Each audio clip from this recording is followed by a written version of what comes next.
Selamat pagi dan salam sejahtera anak-anak. Berjumpa kembali dalam mata pelajaran Bahasa Indonesia.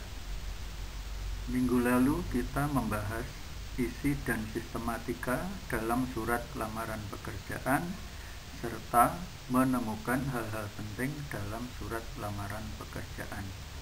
Selanjutnya minggu ini kita akan bahas tentang memformulasikan unsur kebahasaan surat lamaran pekerjaan.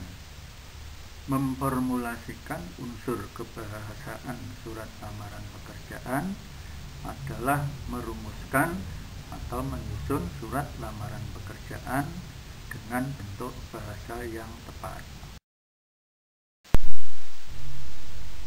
Seperti kita ketahui bahwa surat lamaran pekerjaan dapat diajukan berdasarkan dari berbagai sumber, bisa dari iklan, informasi seseorang, pengumuman resmi dari instansi yang membutuhkan tenaga. Tentu saja alinea pembuka masing-masing surat lamaran pekerjaan juga berbeda. Perhatikan contoh pada slide. Jika berdasarkan iklan, contoh alinea pembukanya berbunyi, setelah membaca iklan yang dimuat dalam harian titik-titik tanggal titik-titik yang isinya menyatakan bahwa titik-titik. Sedangkan bila berdasar informasi dari seseorang, contoh alinea pembukanya, menurut informasi dari Bapak titik-titik, perusahaan Bapak membutuhkan titik-titik. Sehubungan dengan hal itu titik-titik. Pengumuman resmi dari instansi yang membutuhkan tenaga, alinea pembukanya contohnya adalah berdasarkan dengan pengumuman nomor titik-titik, tanggal titik-titik tentang penerimaan karyawan PT titik-titik, maka yang bertanda tangan di bawah ini. Perhatikan dengan baik perbedaan alinea pembuka berdasar iklan dan pengumuman. Ini yang paling sering keluar dalam ujian. Selain ketiga sumber di atas, ada juga sumber lain, yaitu permohonan instansi pada sekolah dan inisiatif sendiri. Perhatikan dengan baik alinea pembukanya. Nah, anak-anak, agar surat lamaran pekerjaan yang kita ajukan diterima oleh penerima tenaga kerja, maka bahasa harus baik dan benar, sopan, singkat, jelas, dan padat.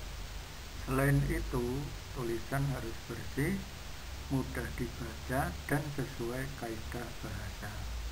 Bagian-bagian surat pun harus lengkap. Ada beberapa bagian surat lamaran pekerjaan. Yang pertama adalah tempat dan tanggal surat. Surat lamaran pekerjaan bersifat pribadi, karena itu tidak perlu ada kop surat. Karena tak ada kop surat yang menunjukkan tempat, maka perlu dituliskan tempat penulisan surat. Contoh yang benar: Surakarta, 5 Agustus 2020. Sedangkan contoh yang salah, biasanya bulan ditulis dengan angka dan menggunakan tanda penghubung. Yang kedua adalah atau perihal. Perihal adalah isi pokok surat. Penulisannya adalah sebagai berikut, terlihat pada contoh. Contoh pertama, hal titik 2, lamaran pekerjaan bergaris bawah. Bisa juga hal titik 2, lamaran pekerjaan dengan menggunakan huruf kapital. Bagian surat berikutnya adalah lampiran. Lampiran adalah sesuatu yang diikutkan dalam surat. Penulisannya adalah sebagai berikut: lampiran titik 2, jumlah, kurung buka, terbilangnya, kurung tutup, kesatuan. Contoh lampiran titik 2 1 kurung buka 1 kurung tutup lembar. Bagian keempat dari surat lamaran pekerjaan adalah alamat yang dituju. Ada beberapa hal yang perlu diperhatikan dalam menulis alamat, antara lain tidak perlu memakai kata kepada. Kata yang terhormat disingkat dengan 1 titik. Contohnya YTH titik. Kemudian jika ada gelar di depan, tidak perlu memakai kata sapaan seperti bapak, ibu, dan saudara. Namun jika tak ada gelar, perlu memakai kata sapaan. Nama, nomor jalan, dan nama kota tidak perlu memakai tanda titik. Perhatikan contoh penulisan alamat surat di bawah ini. Jika yang dikirimi seseorang, maka perlu memakai kata yang terhormat. Namun jika yang dikirimi adalah lembaga, tidak perlu memakai kata yang terhormat. Silakan diperhatikan dengan baik. Berikutnya salam pembuka. Perhatikan contoh. Dengan hormat, koma. Bagian yang keenam adalah alinea pembuka. Alinea pembuka dibuat berdasarkan sumber informasi. Biasanya alinea pembuka berisi sumber informasi digabung dengan identitas dan permohonan menjadi seorang karyawan, dibuat dalam satu kalimat. Oleh karena itu, tanda titik hanya ada di akhir kalimat. Ini adalah sebuah contoh alinea pembuka yang digabung dengan identitas serta maksud dan tujuan, maka dibuat dalam satu kalimat. Untuk itu, huruf besar hanya terletak pada kata yang dan diakhiri tanda titik di belakang kata bapak pimpin. Tanda merah ditulis dengan huruf kecil karena tidak di awal kalimat. Sedangkan tertulis tebal ditulis dengan huruf besar karena nama orang, nama tempat, nama lembaga, dan kata sapaan.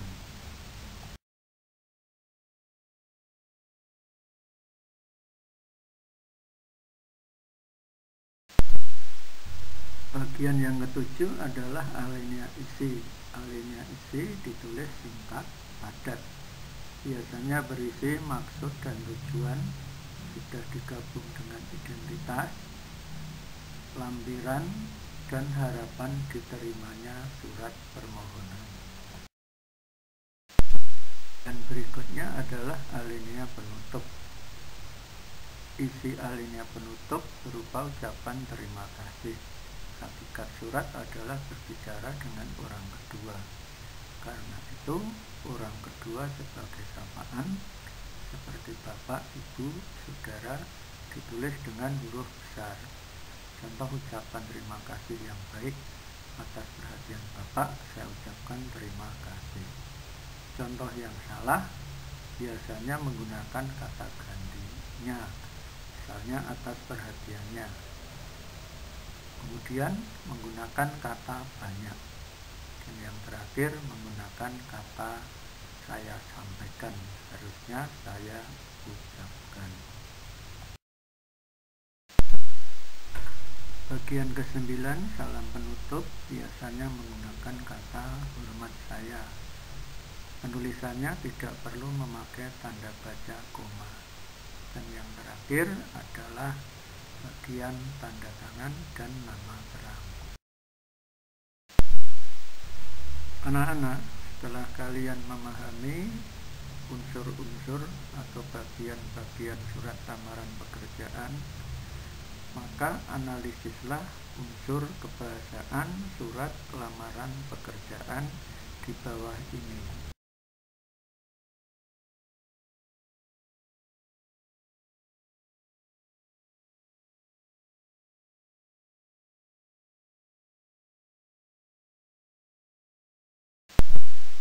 Carilah 15 kesalahan berbahasa pada surat di atas, tunjukkan teks yang salah dan benarnya bagaimana.